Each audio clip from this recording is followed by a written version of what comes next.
Descubra a história que se esconde por trás de cada parede. Visite a exposição A Casa e o Tempo no Centro Cultural de Macaé. Esta mostra oferece uma viagem pela arquitetura e memórias da nossa cidade, destacando momentos importantes, desde a sua fundação até os dias atuais.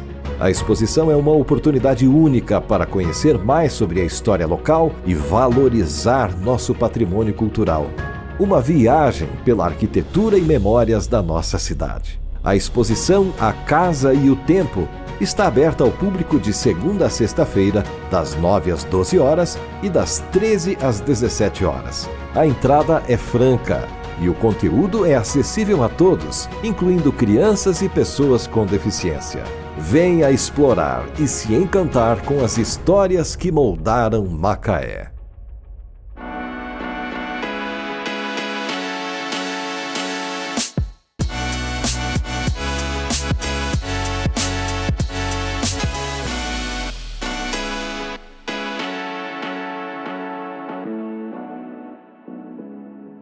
Olá, sejam bem-vindos ao Pod Povo, o podcast que conversa com a população macaense e os apaixonados pela terrinha. E hoje a nossa conversa vai ser bem específica. Vamos falar de questões que atingem a população como um todo, e como Macaé é uma terra que recebe muita gente a trabalho, não seria diferente. Hoje eu recebo Tatiana e Marcos e a gente vai falar um pouquinho sobre... Como que a gente chama? Burnout. Sobre burnout, é isso aí. Então vamos lá, Tati, Marcos, obrigada pela presença de vocês. E o que seria o burnout, para começar? Pois é, eu acho que seria interessante a gente começar falando um pouquinho, explicando um pouquinho sobre o termo, sobre a palavra, porque não é uma palavra que a gente usa muito no nosso dia a dia. Então, burnout é a união de duas palavras em inglês, burn, que significa queimar, e out, fora. E a história dessa palavra especificamente, ela é muito interessante. Ela começa na década de 70 com um psicólogo americano que, trabalhando numa clínica, e se viu altamente esgotado. E como era uma clínica que atendia pessoas que tinham dependência em drogas, essas pessoas, quando elas se sentiam completamente esgotadas, elas usavam essa palavra, burnout. Mas o que é burnout? Aí ficou esse termo, como se fosse uma gíria. Esse psicólogo, eu estou falando especificamente do Herbert, tem até o sobrenome dele, lembra um pouquinho o nome do Freud, Freudenberg, Herbert Freudenberg, e ele vai usar esse termo burnout para identificar as diferentes características ali do esgotamento que ele estava tendo em função de muito trabalho na clínica dele, como psicólogo. E ele foi sair dali e foi ver que em outras profissões também, as pessoas também estavam esgotadas, ou esse esgotamento poderia acontecer. Então, é o limite, né? É o limite do esgotamento, é o que a gente chama a ponta do iceberg, né? E esse nome, às vezes, as pessoas têm uma dificuldade de falar, e às vezes, até direcionando pra gente, né? As pessoas querem saber, querem mais informação sobre o assunto, falam assim, como é que pronuncia mesmo? Eu sei que eu tenho aquele esgotamento. Foi a minha... eu tenho um esgotamento, eu tenho cansaço, isso é no contexto do trabalho. Como é que fala mesmo? Burnout. Nossa, e nessa questão de trabalho, como você falou que é específico de trabalho, como que eu identifico isso? Porque a gente estava falando lá fora, né?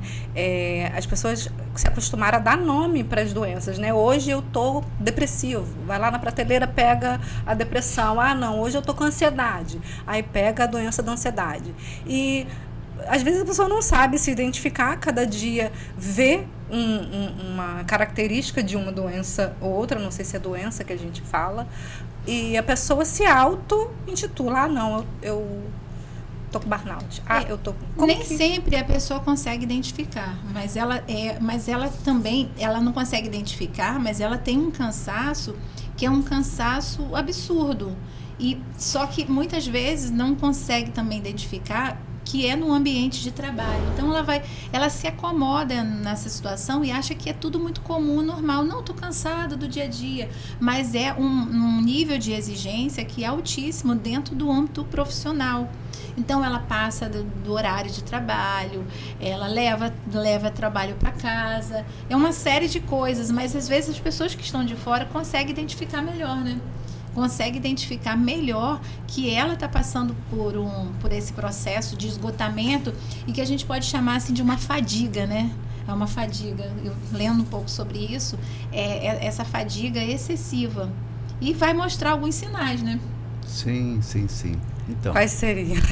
Irritabilidade é um sinal. por exemplo. Muitas vezes a falta de concentração, porque ela não consegue às vezes se concentrar porque tem um excesso de atividades, né, para fazer muitas coisas, muitas atribuições. Então, se eu tenho muitas coisas, a gente estava conversando sobre isso, né, mais cedo. Se eu pego muitas tarefas, eu não vou dar conta e eu não consigo me aprofundar, não consigo me concentrar. E tem outros sintomas que vão aparecendo. Dificilmente a pessoa consegue separar um tempo para ela mesma. Porque o burnout, ele invade a vida social, pessoal, afetiva, porque a pessoa só pensa em trabalho, né? Meu nome é trabalho. Meu nome é trabalho. Eu ouvi isso semana passada. Não vou dar nomes aos bois, né? Porque não fica legal, mas eu ouvi isso semana passada. Vocês têm um projeto que fala? Então, a gente tem sim um programa que nós desenvolvemos com foco em proteção e promoção da saúde mental. E um dos temas do nosso portfólio é exatamente a síndrome de burnout, que é caracterizada essencialmente por tal esgotamento que a gente falou no começo, a fadiga que a Tati acrescentou, relacionada à parte física, um esgotamento físico, um esgotamento mental e um esgotamento emocional. Então, quando a Tati comentar a questão da irritabilidade, já é na parte emocional. Na parte mental, poxa, não estou conseguindo fazer as coisas, eu não estou conseguindo fazer aquilo que, em termos profissionais, está sendo ou cobrado ou esperado daquela pessoa, por exemplo. Então, estresse crônico que resulta na síndrome de burnout, que talvez uma ilustração muito boa é a do palito de fósforo queimado, né? Ele completamente ali, sem nada para oferecer mais. Nossa. Ela pode estar inserida num contexto de um chefe muito exigente, exige demais, muita responsabilidade. E tem gente que tem dificuldade em dizer não. Então, se eu tenho dificuldade em dizer não, e o outro percebe isso, ele está acima de mim, então eu vou aceitar tudo. Não, eu vou aceitar, eu dou conta de uma palestra, eu dou conta de um encontro, eu vou dar conta de levar trabalho para casa, eu vou conseguir fazer uma pesquisa. Então, ela vai tendo muitas tarefas. Muitas demandas. Eu gosto dessa palavra, né? Muitas demandas. Mas ela só consegue ter esse olhar dentro do trabalho, que é essa responsabilidade excessiva. Porque a pessoa, quando está nesse esgotamento, ela não consegue ter limite, ela não consegue definir os limites, determinar os limites para a vida dela. Né? Sim. Então, a síndrome de burnout é muito mais comum do que a gente pensa. Infelizmente, a estimativa da Associação Nacional de Medicina do Trabalho estima que 30% da população economicamente ativa... A gente falou lá fora, né? A gente vai buscar o dado, né? 30%. Em torno de 30 milhões de brasileiros. A população de 2024, dados de 2024, deu 108 milhões. Então, para facilitar os cálculos, em torno de 30 milhões de brasileiros vivencia isso. E nós somos o país, infelizmente, com o segundo índice mais alto no mundo de burnout. Ou seja, a gente precisa fazer alguma coisa em termos de cuidado. Em termos de saúde pública, a gente não tem nada especificamente voltado para isso, diretamente. Eu queria perguntar para você, até em relação que você tocou uma parte importante, que você me falou que você trabalha aqui em Macaé, em 2 lugares, né? Isso, em 2 unidades de saúde daqui de Macaé. E você trabalha como profissional de psicologia. Isso. Como que é o tratamento que vocês oferecem lá? Então, a gente oferece psicoterapia clínica e tem uma das unidades que a gente tem um grupo de saúde mental muito interessante para a comunidade. Então, a gente é aberto para a comunidade, nós tocamos temas importantíssimos relacionados à saúde mental, um trabalho muito legal. E temos pessoas lá, às vezes, de 18 a 70 anos. Estão abertos para a comunidade mesmo. Toda quarta-feira, 2 horas, nós nos reunimos na ESF de Botafogo, ao lado da Polícia Federal. E também tem uma outra unidade, que é o UBS de Morro de Santana, que nós temos um grupo de promoção e proteção da saúde mental, mas com a equipe da própria unidade. Então isso também é muito bom. Nós até tentamos fazer um trabalho com a comunidade lá do Morro de Santana, mas como o serviço de psicologia na unidade ele é recente, as pessoas ainda não estavam inteiradas disso. Resistência. A resistência sim, porque a gente ainda está preso àquele preconceito horrível. Loucura. Isso, exatamente. Quem está no psicólogo é maluco. Verdade. Não tem nada a ver. Esse preconceito, essa resistência, né? Não tem nada a ver. Inclusive, no período de Covid, ficou muito evidente isso, a importância de nós cuidarmos da nossa saúde mental. E da Covid para cá tudo se intensificou mais, né? Sim. Veio tudo muito intenso, muito mais intenso. A questão de uso de telas que a gente estava falando até lá fora, né? Uso de telas. Porque a gente não sabe mais separar o que é vida com telefone, vida sem telefone. Você estava até falando assim, da pessoa ter um tempo para ela, de ficar... não sei quantos trabalhadores hoje a gente tem em Macaé, né? Eu achei muito pertinente trazer o assunto, porque a maioria das pessoas vem para Macaé para trabalhar. Sim. Se você vai às ruas e pergunta para a população, o que você veio procurar em Macaé? Macaé é visto como um lugar de oportunidade, um lugar de trabalho. Aí você falou da questão da pessoa ter pelo menos 1 hora por dia para poder tirar para si. Só que daí a pessoa não sabe separar o para si sem o telefone, porque a vida dela está condicionada a estar ao telefone. Né? Qual o prejuízo da tela?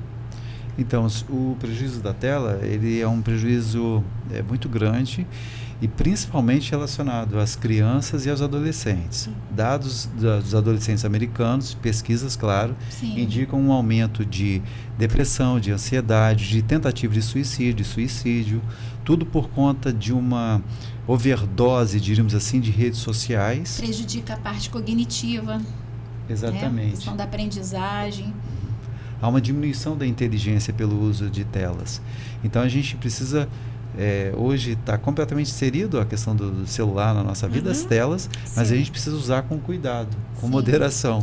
E como a pessoa separa esse tempo quando a pessoa não tem mais noção? Porque a pessoa chega num nível de descontrole de quem ela é muito grande, quando a pessoa não sabe separar, mas quando a vida dela fora daqui.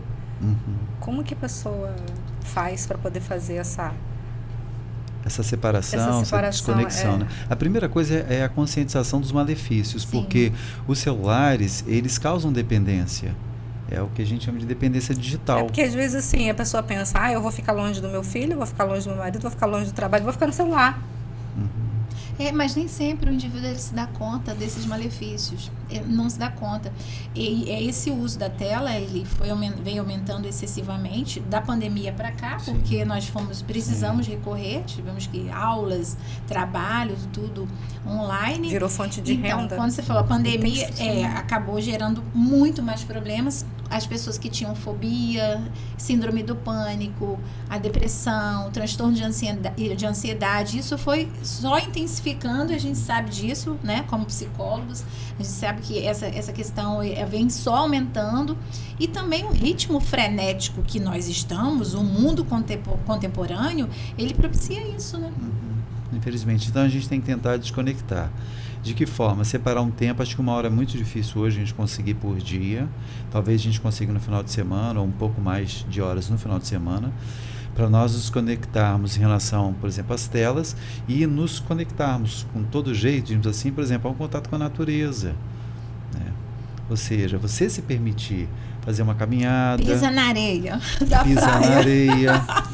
Macaé e Rio das Ostras também temos essa. Então, a gente tem esse privilégio, digamos assim. Então, entrar em contato com a natureza para nós nos desconectarmos um pouco.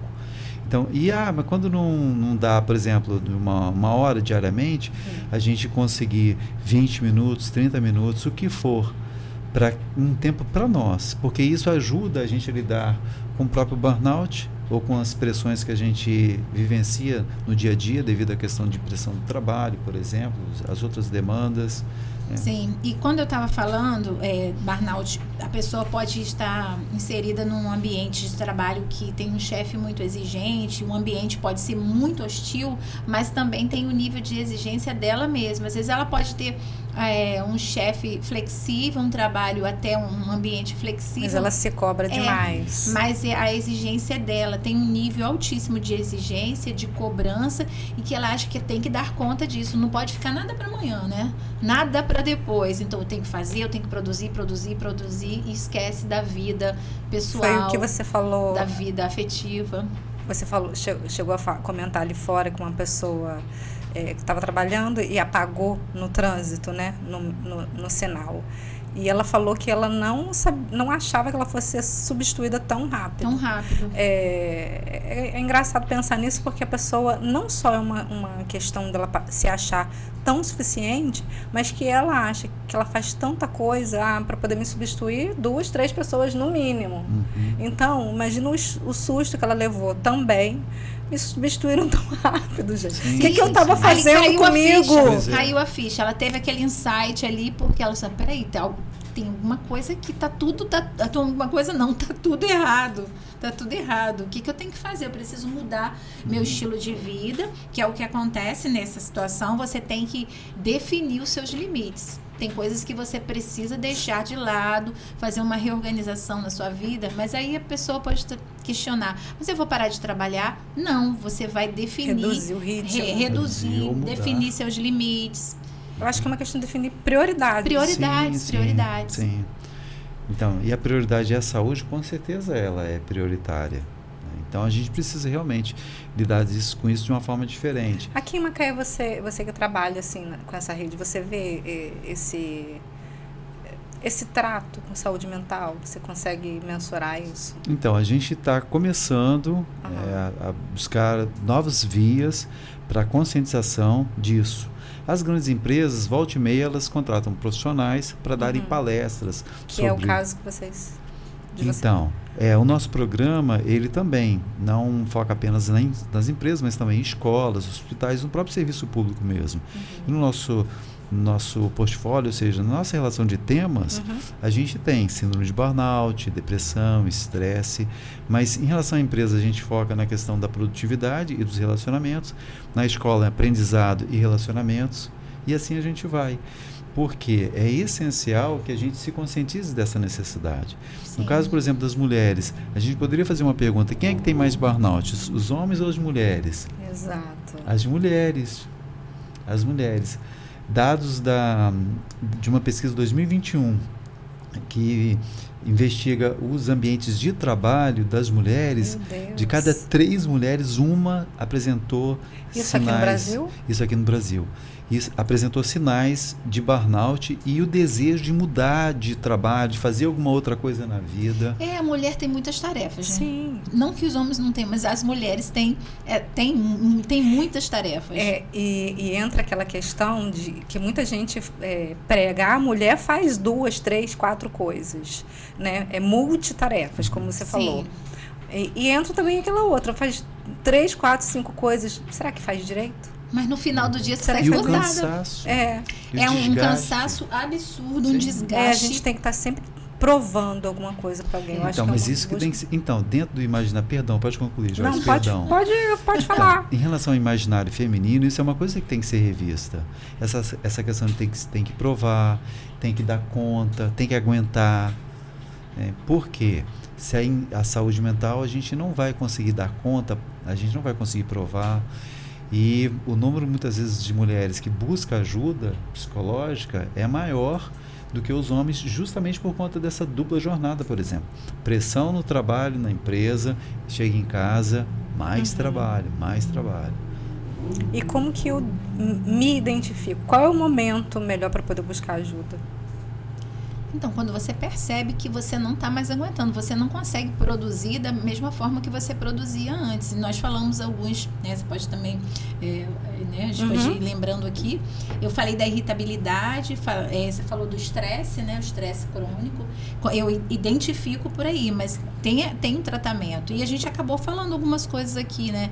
Você se desconectar, você tirar um tempo para você mesma, ter uma vida social, até tentar fazer uma coisinha diferente durante a semana, que é difícil, diferente da rotina, sair da rotina. Que tem algumas dicas que a gente pode encontrar alguns recursos. E se está no esgotamento, você precisa de uma ajuda profissional, entender que você precisa de uma ajuda profissional também. Sim. A partir do momento que a gente está entendendo que a gente não está dando conta, Não está dando conta. Não estou conseguindo resolver isso, então a gente vai precisar de uma ajuda profissional, especificamente em relação ao burnout. Um desgaste muito grande, mas atribuído ao trabalho, a partir do trabalho, ou de pressão, ou de relatório, de cobrança, ou de novas tarefas, em relação à questão do trabalho, esgotamento físico e mental. Quando a pessoa percebe que ela começa a dar algumas respostas para os colegas de trabalho, para os colaboradores, que não são do perfil dela, não é normal. Uma mudança de comportamento. Uma mudança de comportamento, aí muitas vezes através de sarcasmo, através de ironia, através de um distanciamento, que ela começa a vivenciar. Começa a se distanciar dos colegas de trabalho, em termos de relacionamento mesmo. Por conta de quê? Daquela situação, né, que ela está... Desconfortável. Isso, exatamente. E contínua. Então, não está conseguindo... Vocês citaram anteriormente a dificuldade da pessoa dizer não. Vai acumulando tudo, vai acumulando tudo. Então, muitas vezes na terapia a gente vai ajudar a pessoa. Mas isso aqui tem que ser você ou só você? Ou seja, não tem que aceitar tudo. A falta de energia, Marcos. A falta de energia. Você sente que não tem energia para fazer determinadas coisas. Qual que é a maior consequência do burnout? Chega a pessoa a tentar suicídio? Dentro de um quadro que evoluiu para depressão, sim. Começa com estresse, evoluiu para burnout, evoluiu para depressão, evoluiu para... ou se desdobrou para uma tentativa de suicídio, por exemplo. Esse limite, né? Porque ela acha que tem que dar conta de tudo, e aí ela começa a se ver numa situação de impotência. Poxa, eu ia falar assim... Eu não dou conta disso. Como que funciona no cérebro da pessoa? Gente, eu fazia isso, não aguento mais, eu não consigo... Porque eu ouço muita gente falar assim, a depressão, a tentativa de suicídio, não é a pessoa querendo acabar com a vida, é a pessoa querendo acabar com um problema. Com problema. Sofrimento, especificamente. Acabar com o sofrimento. Aquele sofrimento que ela está causando nela. Pode chegar a um estágio de um fardo tão grande, Isso. mesmo ela gostando do trabalho. Sim, pode, porque ela não está dando mais conta e ela acaba se vendo que não está conseguindo render, produzir conforme ela rendia antes. Mas por conta de quê? Do burnout. Se sente impotente. Impotência profissional, ou fracasso profissional no sentido de não conseguir dar conta daquilo que está sendo exigido e que anteriormente ela conseguia. Mas por conta disso, sendo que nos casos de depressão há uma redução também relacionada à energia, ou seja, não tem aquele mesmo pique que tinha antes. Não tem. E às vezes a pessoa admitir que ela não tem mais aquele mesmo rendimento, ela não tem mais aquela energia, é difícil. Poxa, mas eu fazia. Nós não somos mais os mesmos de 10 anos atrás, de 20 anos atrás. E a gente precisa aceitar determinados limites e tentar fazer outras coisas que vão nos beneficiar. E você falou uma coisa aí me fez lembrar aqui que a pessoa, que ela está no esgotamento no trabalho, mas ela sente prazer pelo que ela faz, ela gosta do trabalho, ela gosta da profissão, só que aquilo ali está demais, sabe? Quando passou ela não quer parar do limite. Porque ela está esgotada, mas gosta e quer continuar. Como que... Então, provavelmente Então, é uma boa... Eu costumo dizer que a saúde dela vai dizer para ela. Se ela não parar para cuidar de si mesma, vai desenvolver algum quadro e ela vai ser obrigada... Porque a gente... olha, eu tô lendo esse livro. Tá lendo? Tô. Foi até bom. Por isso que eu perguntei aquela questão bom. com vocês de... Doença psicossomática? Exato, daquilo que vem pro nosso corpo, né? A gente, às vezes, acha que a mente tá tudo bem, mas aí tem problema no intestino, aí problema de coração, que você falou. Sim. Acho que insônia também, né? Muita gente sofre com insônia. Insônia, isso nós esquecemos de mencionar, insônia também. Devido a essa situação toda que ela está vivenciando relacionada a burnout. Agora é a forma de enfrentar. Você vem sinalizando a questão de, por exemplo, da pessoa começar a se ver, a necessidade dela começar a reconhecer que ela não está bem. E aquilo não é vida. Por mais que ela goste ou ame que ela faça, se ela não estiver tendo qualidade de vida, ela vai precisar buscar algumas mudanças. Porque, novamente, se ela não se cuida, a doença vai chegar de alguma forma. Pode ser, por exemplo, a questão psicossomática. Desenvolvimento de gastrite, problema de pele, queda de cabelo, a insônia que a Tati citou. Então tem uma série de coisas que vão, infelizmente, acontecer em função dessa situação complicada que ela está vivenciando, mas que ela também não está conseguindo gerenciar de uma forma boa, de uma forma positiva. Se eu não consigo lidar com as minhas emoções, com os meus sentimentos, né? Porque você vai internalizando, e você não coloca isso para fora, você não externaliza, aí realmente fica complicado, né? Vem tudo em forma de doença física, mental. Pode acontecer com estudante? A gente chegou a falar alguma coisa sobre crianças mas o estudante também, quando tem uma cobrança ou um excesso de conteúdo, de consumo, pressão, prova, faculdade, isso chega a ser atingido com burnout também? Então, Sim. o termo burnout, a princípio, ele foi utilizado e foi cunhado, conforme disse anteriormente, relacionado ao trabalho. Mas, modernamente, modernamente, a partir da década de 70, sim, outros contextos também foi identificada essa questão do esgotamento, da pressão, da dificuldade de lidar com a situação em si. O estudantil é um deles, burnout estudantil. A pessoa pode desenvolver. Outra situação, burnout parental. Porque educar é difícil, educar dá trabalho. Então, muitas vezes, os pais estão já sobrecarregados por alguma situação de trabalho que eles estão vivenciando de uma maneira difícil. Chega em casa, tem as demandas de casa, tem as demandas relacionadas à educação, aos filhos, à escola, acompanhamento disso tudo. Então, pode também desenvolver com praticamente as mesmas características, esgotamento físico, dificuldade... Essa sobrecarga, né? E com relação aos estudantes, aquele estudante que ele é extremamente cobrado também pelos pais, ele acha que tem que dar conta. Se ele não passar no primeiro vestibular, nossa, o mundo acaba.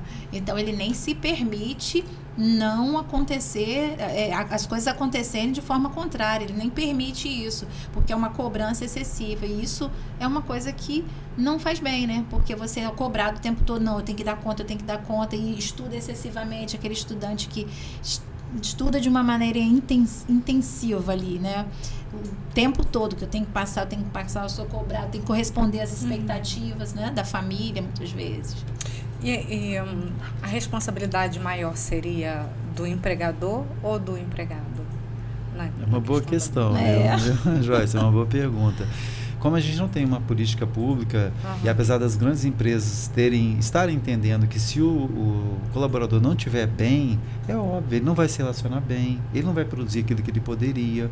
Então, as empresas grandes empresas têm buscado ter um olhar melhor relacionado a isso. Mais sensível, né? Mais sensível, isso. Mas eu entendo que, como adultos, nós precisamos, simbolicamente falando, assumir as rédeas disso e dizer, olha, não, isso aqui não está legal.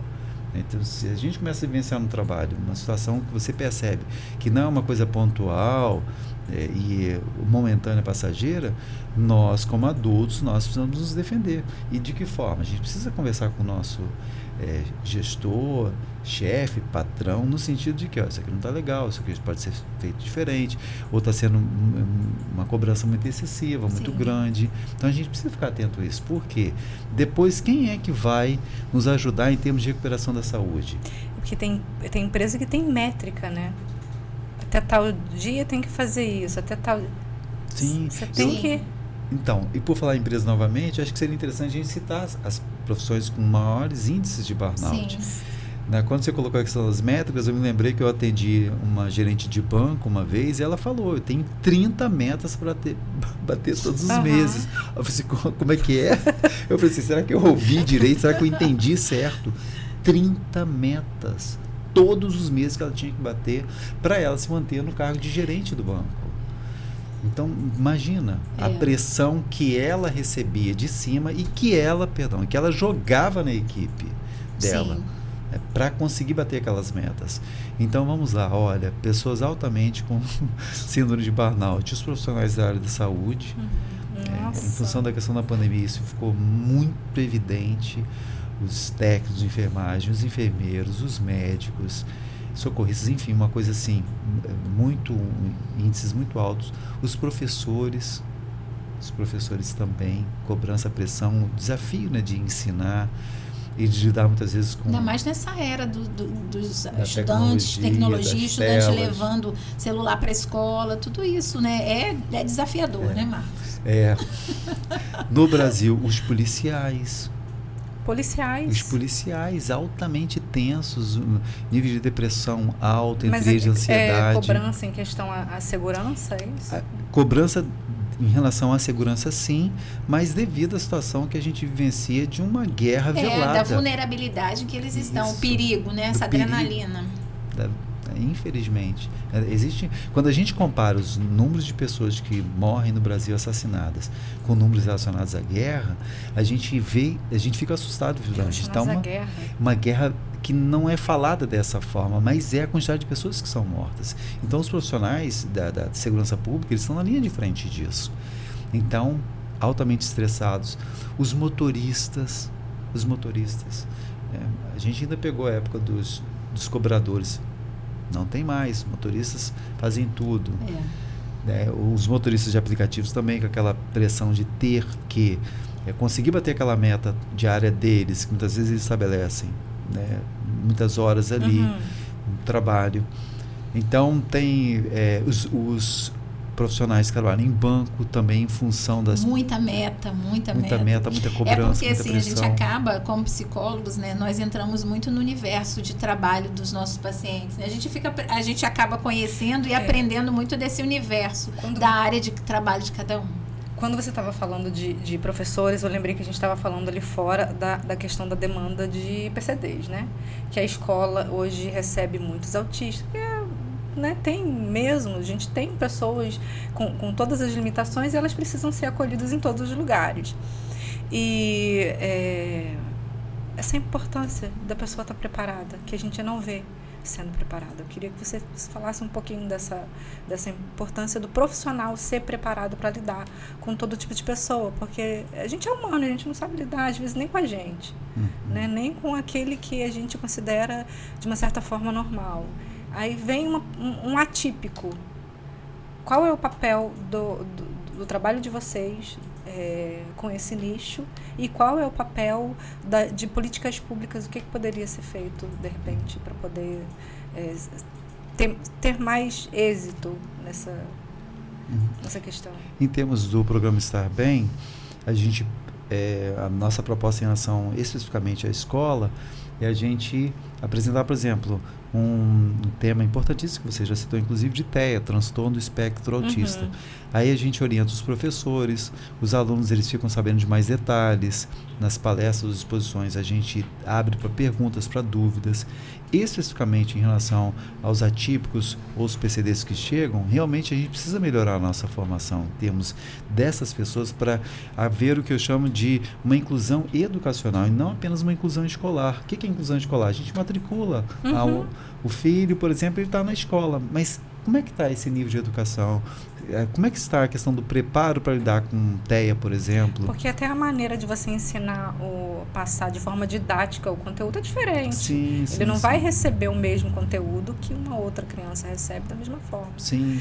Tem um livro do Tony Robbins que eu gosto, esqueci o nome do livro, Poder Ilimitado, que ele fala que não existem pessoas que têm dificuldade de aprender.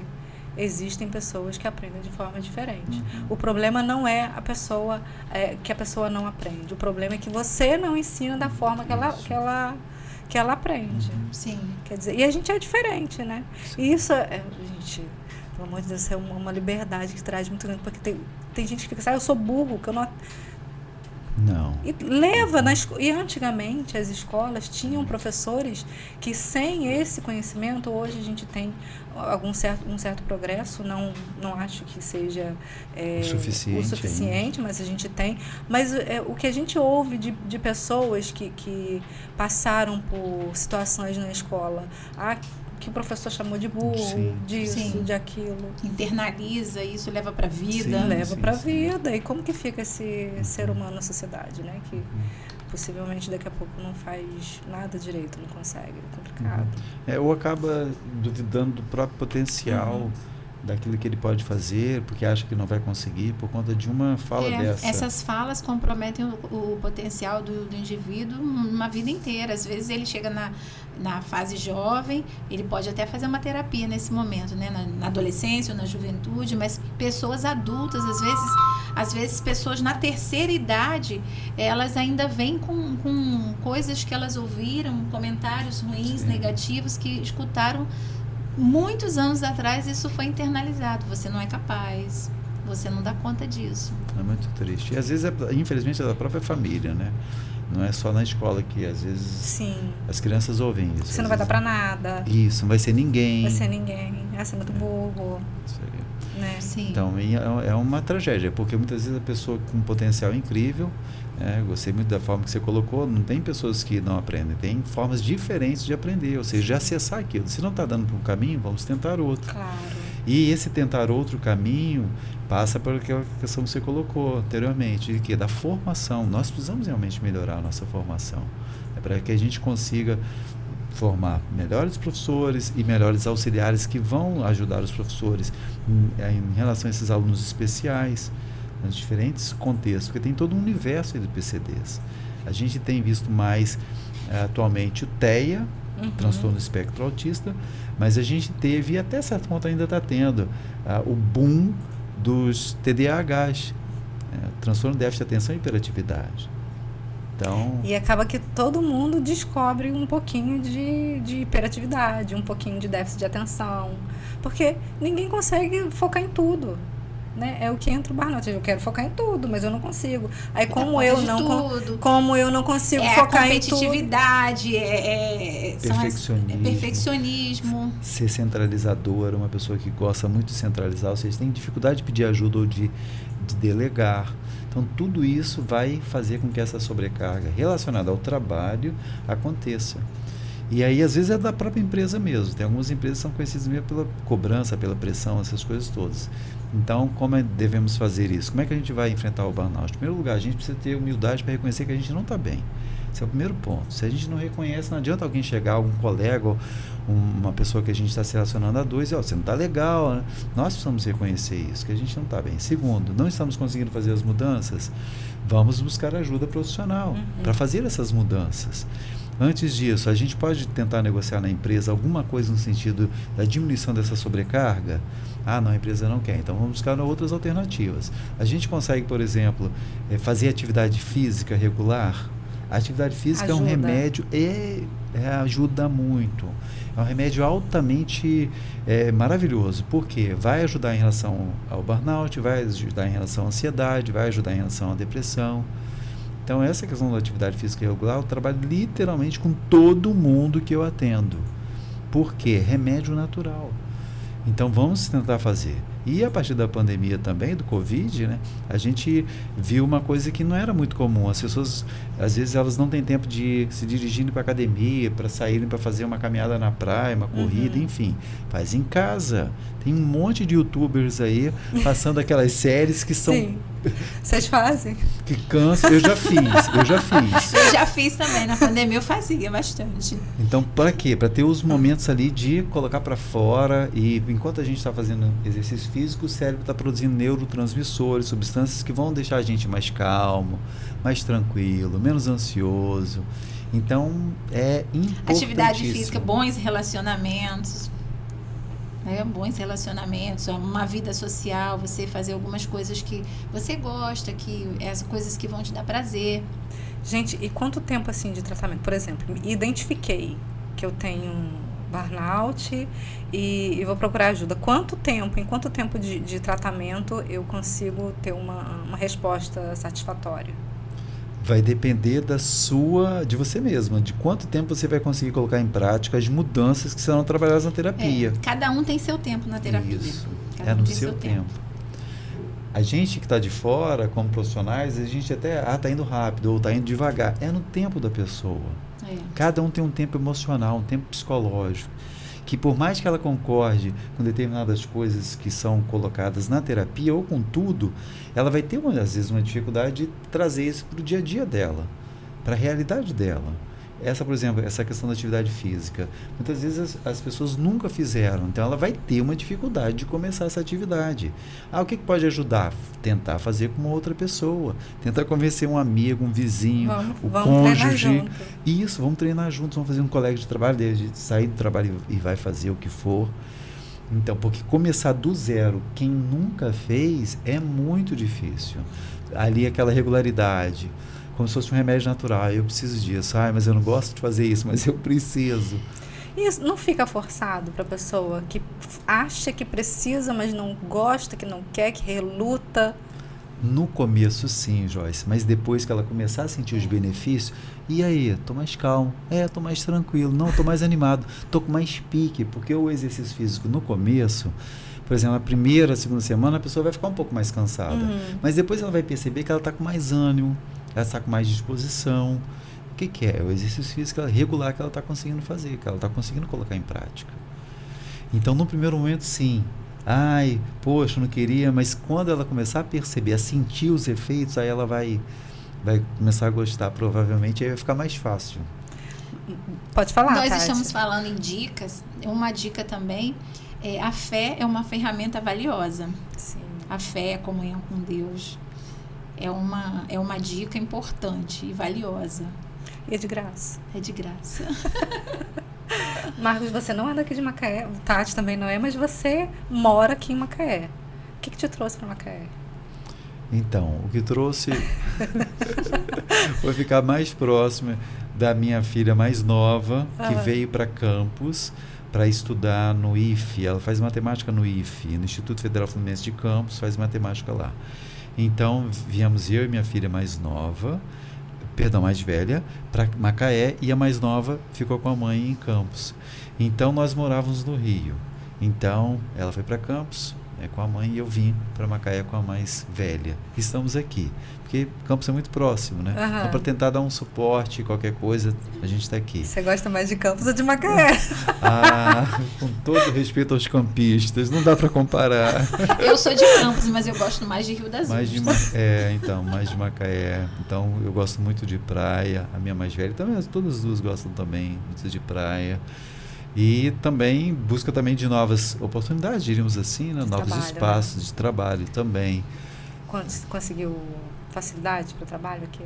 Então, a questão da prefeitura foi uma ótima oportunidade, sim, e também para o programa Estar Bem, que é um programa que a gente está divulgando aos poucos, para que a gente consiga, conforme a gente fala no popular, colocar para rodar, né, o programa, fazer acontecer o programa com foco em proteção e promoção da saúde mental.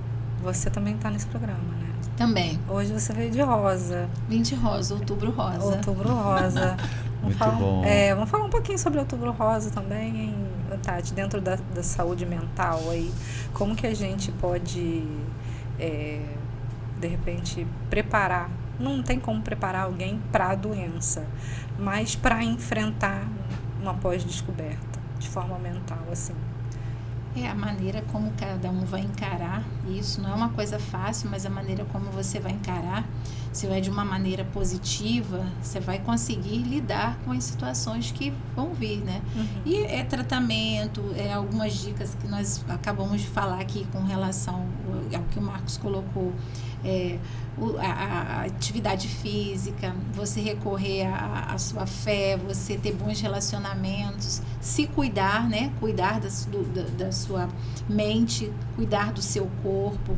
Que, com relação ao Outubro Rosa, tem coisas que notícias que as pessoas recebem de doenças, às vezes elas absorvem. De que maneira vai absorver isso? É uma coisa boa? Não é. A doença não é uma coisa boa. Mas impacta todo mundo, né? Mas de que forma nós vai reagir? Vamos reagir, né? Porque o pensamento positivo, o olhar positivo ajuda muito a lidar com as situações de dificuldade, né? E todas as doenças, né, que afetam a mente, afetam a todos, né? Isso. Não afeta só a pessoa que está sendo atingida ali. Como a gente estava falando antes, como que eu identifico no outro um problema? Né? E como que eu faço isso? Como que eu ajudo? Porque às vezes a pessoa não se percebe, mas está me ferindo tanto ver ele daquele jeito, né? Então, aí com carinho a gente pergunta, posso te dar um retorno, um feedback de algumas coisas que eu estou observando? O que é? Aí você fala, estou percebendo que você não está bem, que você não está legal, estou percebendo uma mudança em você. Anteriormente você era mais calmo, agora você está mais agitado. Anteriormente você falava de uma forma mais tranquila, agora você está altamente nervosa, por exemplo. Então dá esse retorno. A dificuldade muitas vezes que a própria pessoa não reconhece, mas pode ser que ali diante da gente ou na nossa presença ela não reconheça. Porque você imagina a pessoa ouvir de alguém que você ama, olha, você não está bem, né? Você precisa cuidar disso porque isso está atingindo a nossa relação, seja filho, seja marido, seja e outro amigo. ponto é ajuda profissional, você procurar essa ajuda profissional, porque não no espaço terapêutico você vai falar, a fala cura, a fala ajuda a elaborar os problemas. Eu de vez em quando eu falo assim, boca fechada mata. Por exemplo. Boca fechada mata, porque se você não expor o que você está sentindo, se você não for falar com alguém aquilo que você está vivendo, não tem como você conseguir ajuda. De forma nenhuma, nem com parente, nem com amigo, nem com terapeuta. Então a boca fechada realmente mata. A gente está chegando ao final do programa, foi bem rápido, tem muito assunto, né, para poder a gente tratar aí, mas eu quero que vocês falem um pouquinho do trabalho de vocês, deixem as considerações finais e um conselho, né, para quem de repente se vê numa situação e não sabe aonde procurar ajuda, a quem recorrer. Então, está disponível o tempo para vocês falarem o que vocês quiserem. A câmera Quer falar? essa Tá. aqui. Pode falar.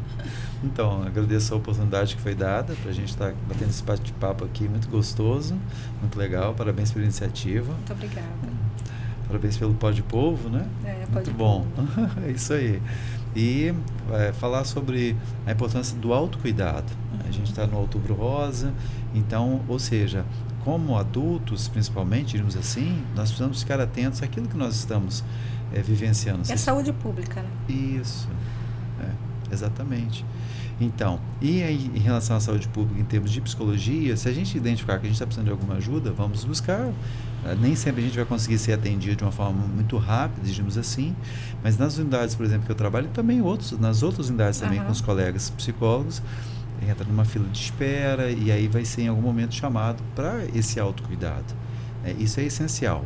Em relação ao programa Estar Bem, é um programa novamente novo, que a gente está lançando, e é um programa que tem foco na proteção e na promoção da saúde mental, e o objetivo também dar suporte para que as pessoas identifiquem formas de se autoajudarem.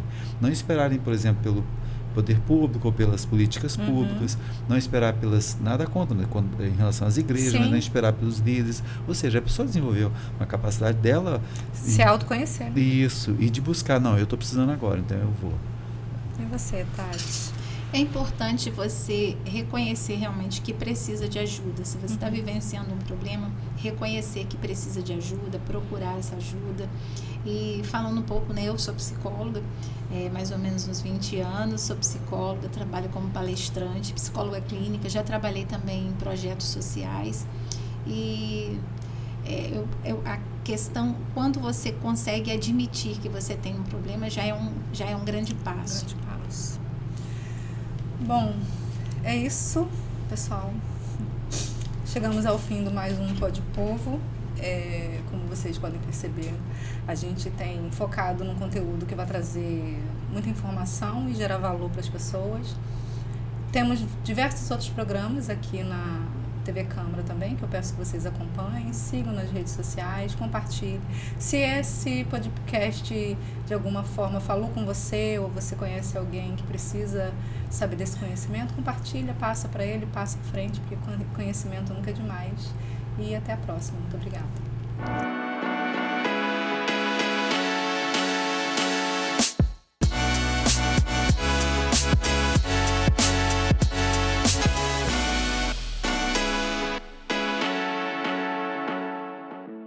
Descubra a história que se esconde por trás de cada parede. Visite a exposição A Casa e o Tempo no Centro Cultural de Macaé. Esta mostra oferece uma viagem pela arquitetura e memórias da nossa cidade, destacando momentos importantes, desde a sua fundação até os dias atuais. A exposição é uma oportunidade única para conhecer mais sobre a história local e valorizar nosso patrimônio cultural. Uma viagem pela arquitetura e memórias da nossa cidade. A exposição A Casa e o Tempo está aberta ao público de segunda a sexta-feira, das 9 às 12 horas e das 13 às 17 horas. A entrada é franca e o conteúdo é acessível a todos, incluindo crianças e pessoas com deficiência. Venha explorar e se encantar com as histórias que moldaram Macaé.